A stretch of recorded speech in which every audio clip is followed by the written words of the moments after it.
plusieurs décennies, 20 ans, 30 ans, dans le secteur des musées et des expositions. Et je suis associée avec Cécile Massot. Nous avons une société commune, toutes les deux, qui s'appelle Mycelium Muséographie, c'est assez nouveau.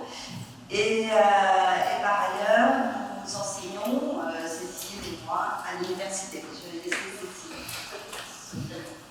Bonjour à tous, Cécile Massot, je suis muséographe, donc on va voir ensemble sur les différents métiers d'exposition ce que c'est qu'être muséographe. Et alors j'ai un petit peu moins d'expérience qu'Agnès, mais on a travaillé toutes les deux à la fois dans les musées, en tant que salariés dans des musées en institution, et à la fois aujourd'hui on travaille en indépendant pour des musées, mais en tant que indépendant. L'entreprise, toutes les deux, on va être pour des collectivités. Alors, aujourd'hui, on va intervenir tous les après-midi pendant 3 jours pour vous montrer un aspect un peu plus pratique de la des expositions, puisque l'activité principale que nous faisons, c'est de créer des expositions. Aujourd'hui, on va vous présenter les métiers qu'on trouve dans les musées et qui sont mobilisés pour réaliser une exposition, tous les différents métiers, puisque il y a pour réaliser une exposition, vous allez voir de nombreux métiers et c'est ce qu'on va tout de suite commencer à vous montrer. Donc ici, nous avons une image, par exemple, d'un type d'exposition bien particulier. Je sais pas. Dès que je voilà, qui permet. Peut-être. Alors, je vais essayer de parler plus près mais moins fort. Il y a par exemple de l'audiovisuel, il y a des collections, il y a des textes, il y a peut-être des maquettes quelque part. Enfin, voilà, on peut montrer déjà que c'est une exposition qui est très diversifiée. Il n'y a pas seulement des œuvres d'art et des textes. Alors, la première chose qu'il faut, les premiers métiers qui est mobilisé, d'ailleurs ce sont plusieurs métiers, les premiers métiers qui sont mobilisés, ce sont autour d'une exposition, c'est d'abord les métiers qui sont autour du commanditaire.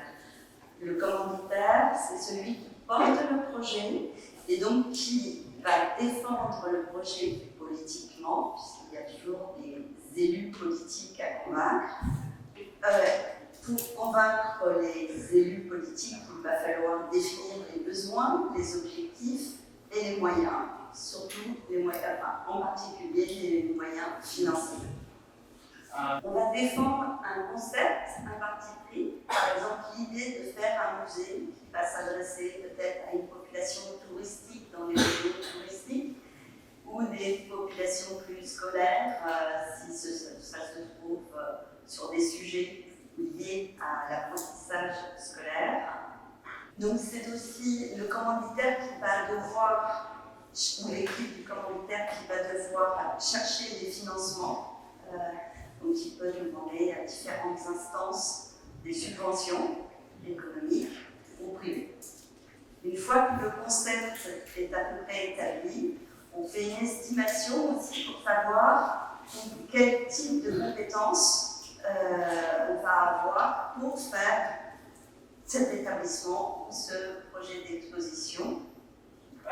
Par exemple, s'il y a une collection très importante, il faudra du personnel pour entretenir la collection.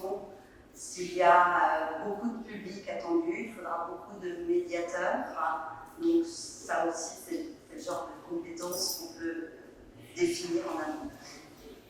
Et le commanditaire va aussi gérer le planning de toute l'opération pour créer cette exposition, ce projet de musée et le budget.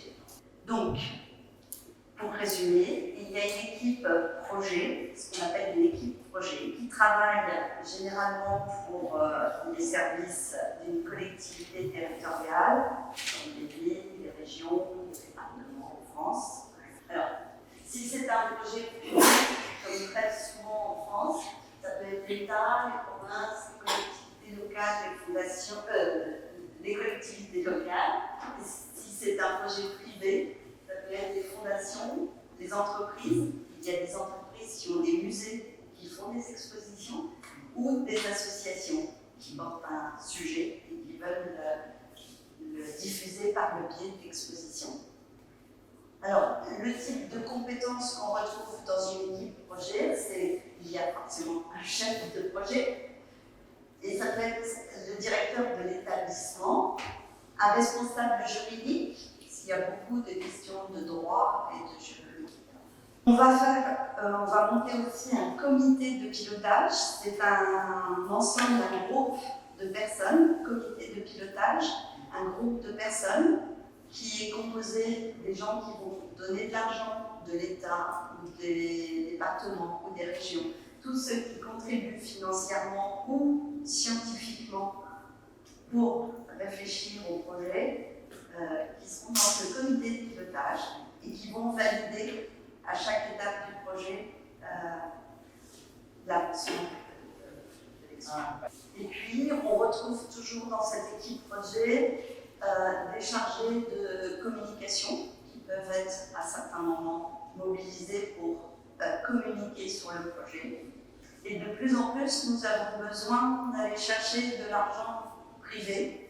Et donc, il peut y avoir aussi des personnes qui sont chargées de mécénat et qui vont chercher de l'argent privé auprès d'entreprises ou d'autres secteurs que l'argent public.